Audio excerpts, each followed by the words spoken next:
Municipal committee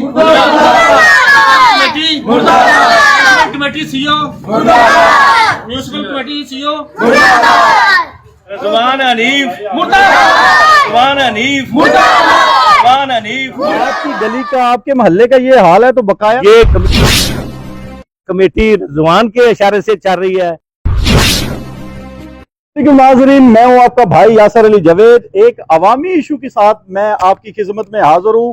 मोहल्ला नवाज नगर के लोग म्यूनसिपल कमेटी हुजरा शाम कीम के खिलाफ सरापा एहतजाज हैं। मेरे साथ इस वक्त मौजूद हैं सदाबहार काउंसलर हैं सैयद रफाकत अली शाह साहब।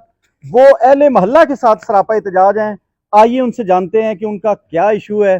पीर साहब, आप म्यूनसिपल कमेटी के खिलाफ सरापा एहतजाज हैं, नारेबाजी भी हो रही थी, क्या मसला है?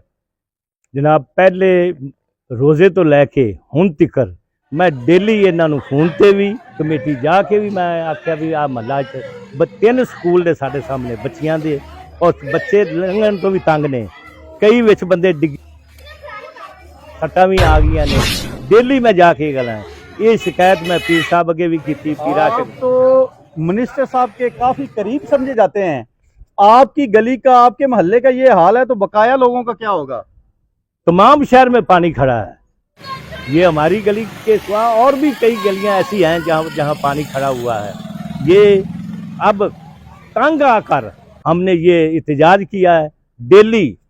एक तो मेरे भाई यहाँ के 2 गटर थे जिसके कड़े नहीं, ईंटें भी आपने भाई से लेके दी और रेत भी लेके दी।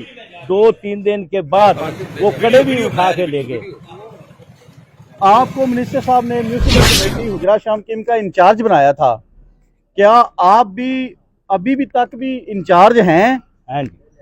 मैं अभी तक भी इंचार्ज हूँ। मैंने तो फिर ये मसला हल क्यों नहीं हो रहा? मैंने इसकी शिकायत पीर साहब से भी बात की है। ये आदमी इंतहाई करप्ट है। कौन जी?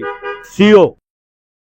इसको हमारे किसी शहरदार से कोई मोहब्बत नहीं है और किसी के इशारे से ये कमेटी चल रही है। किसके इशारे से? को नाम लेना चाहेंगे? ये कमेटी रिजवान के इशारे से चल रही है और कोई भी नहीं चला रहा है। वो तो एक जूनियर क्लर्क है, वो इतना बाख्तियार है कि वो पूरी कमेटी का मालिक बन जाए।